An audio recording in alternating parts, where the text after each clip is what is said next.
Good morning friends, आप सभी का स्वागत है आपके और हमारे अपने यूट्यूब चैनल ब्राइट स्टडी पर।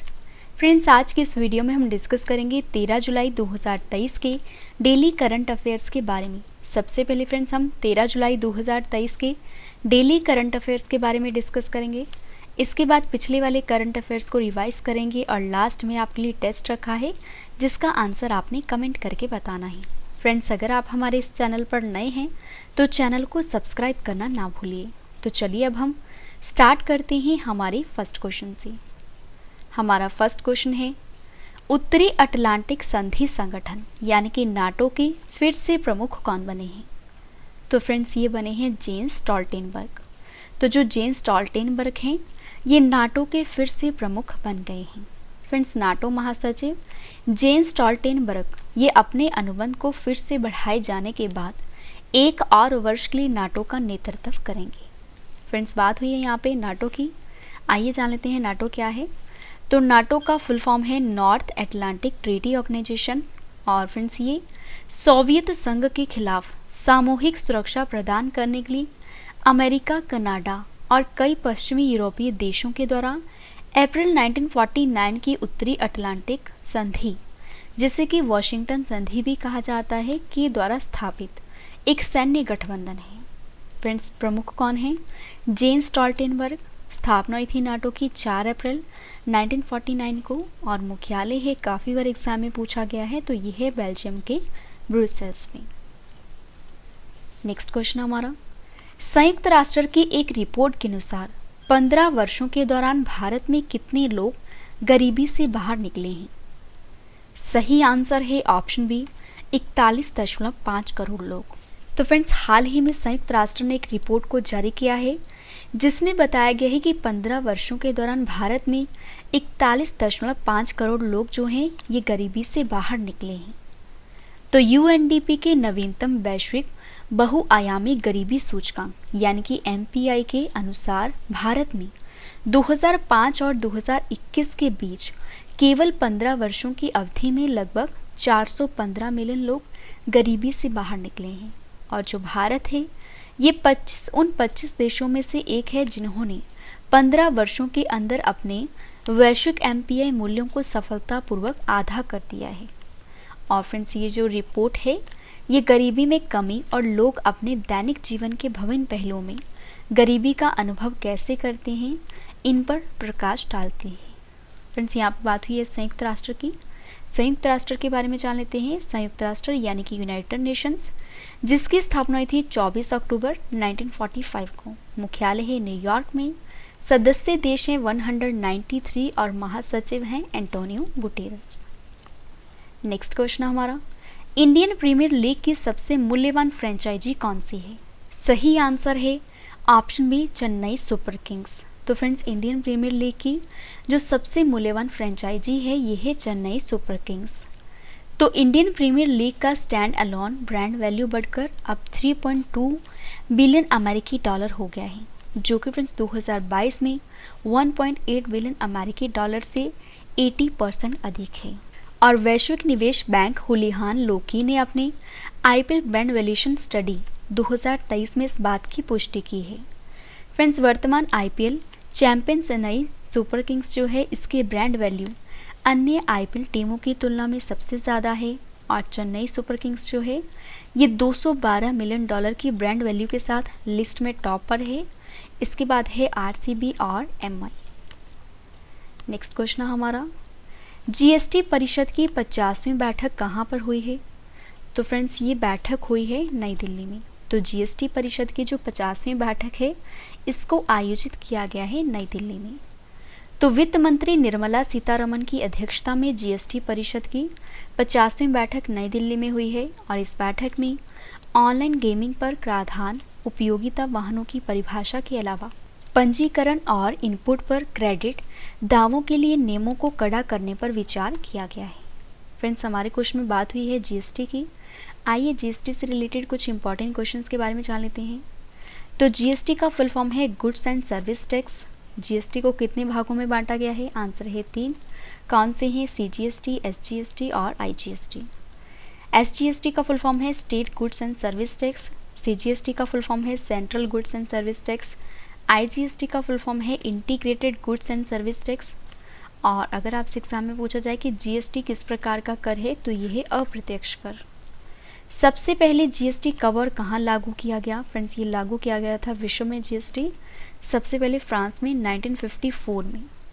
भारत में कब और किस राज्य में सबसे पहले GST को लागू किया गया? आंसर है असम में 12 अगस्त 2016 में। भारत में GST 1 जुलाई 2017 को फ्रेंड्स लागू किया गया, जो कि कनाडा देश के मॉडल पर आधारित है। और जो GST दिवस है ये हर साल 1 जुलाई को मनाया जाता है। और भारत में वह संविधान संशोधन जिसके तहत GST पारित किया गया, आंसर है 122वां संविधान संशोधन बिल, जो कि 2014 में संसद में प्रस्तुत किया गया था। GST बिल राज्यसभा तथा लोकसभा में कब पारित किया गया? आंसर है राज्यसभा के द्वारा GST बिल जो है ये 3 अगस्त 2016 को और लोकसभा के द्वारा 8 अगस्त 2016 को।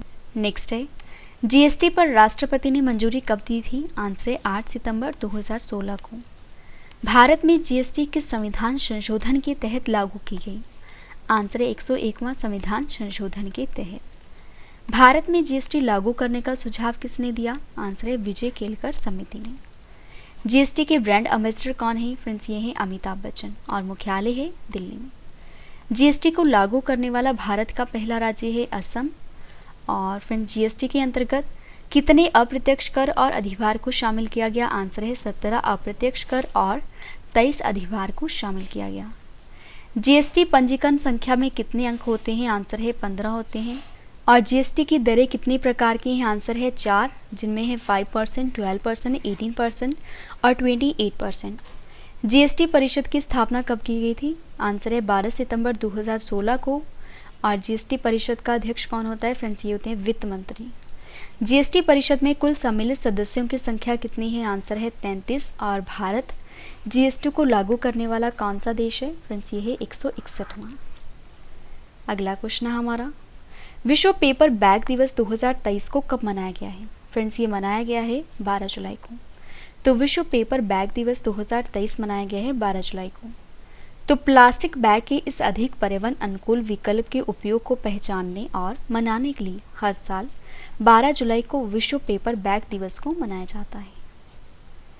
नेक्स्ट है, ICC के द्वारा जून 2023 के लिए player of the month award से किससे सम्मानित किया गया है? सही आंसर है option C, A and B, A Wanindu Hasaranga, B Ashleigh gardener.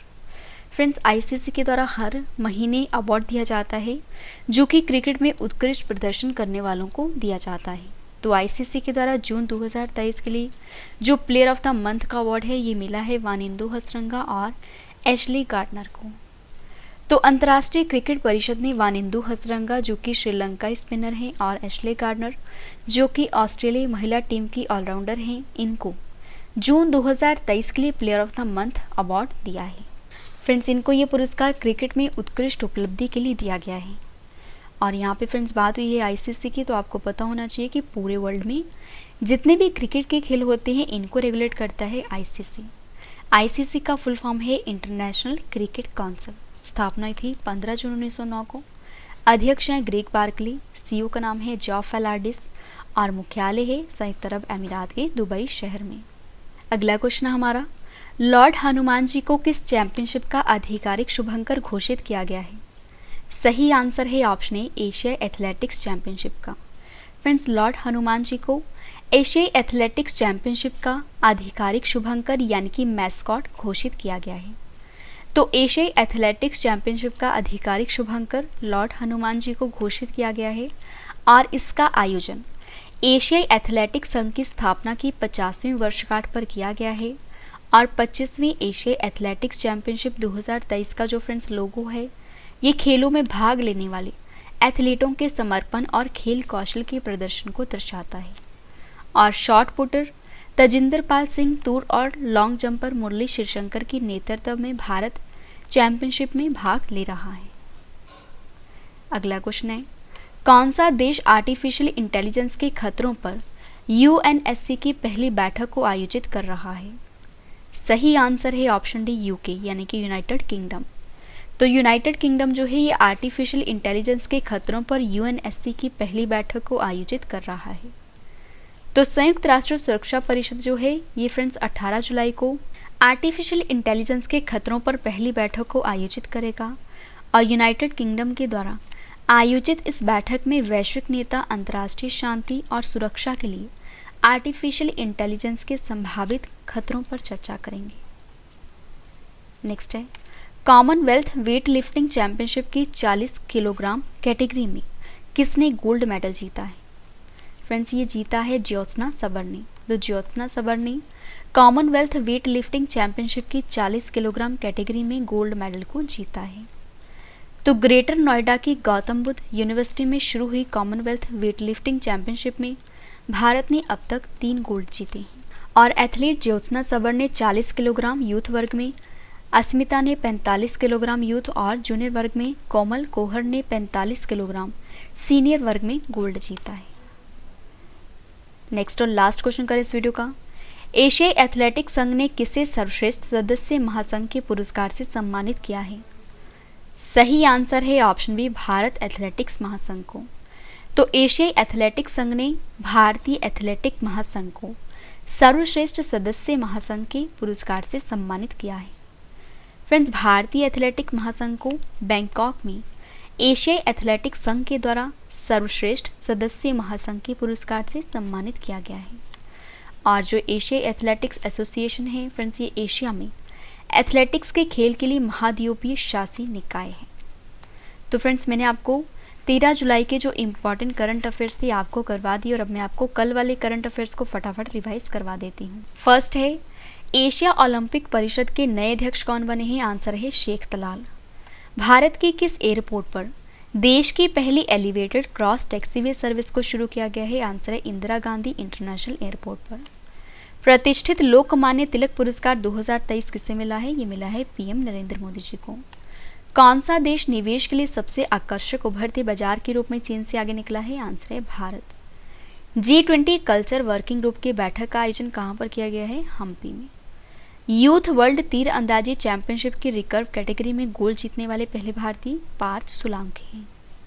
और विश्व जनसंख्या दिवस 11 जुलाई को मनाया जाता है। नोएडा के अमलताज रोड का नाम बदलकर रखा गया है रामनाथ गोयनका मार्ग। और फ्रेंड्स हाल ही में आई एक रिपोर्ट के अनुसार संक्रामक रोगों के कारण हर साल 3 मिलियन बच्चे और किशोर अपनी जान को गंवा देते हैं। और ओडिशा की सरकार ने मो जंगल जमी योजना को लॉन्च किया है। और फ्रेंड्स आज का हमारा टेस्ट का क्वेश्चन है AIFF पुरुष प्लेयर ऑफ द ईयर 2023 से किससे सम्मानित किया गया है? फ्रेंड जो आंसर है ये आपने कमेंट करके बताना है। तो आज के लिए बस इतना ही। अब हम मिलते हैं अगली वीडियो में। तब तक के लिए जय हिंद, जय भारत।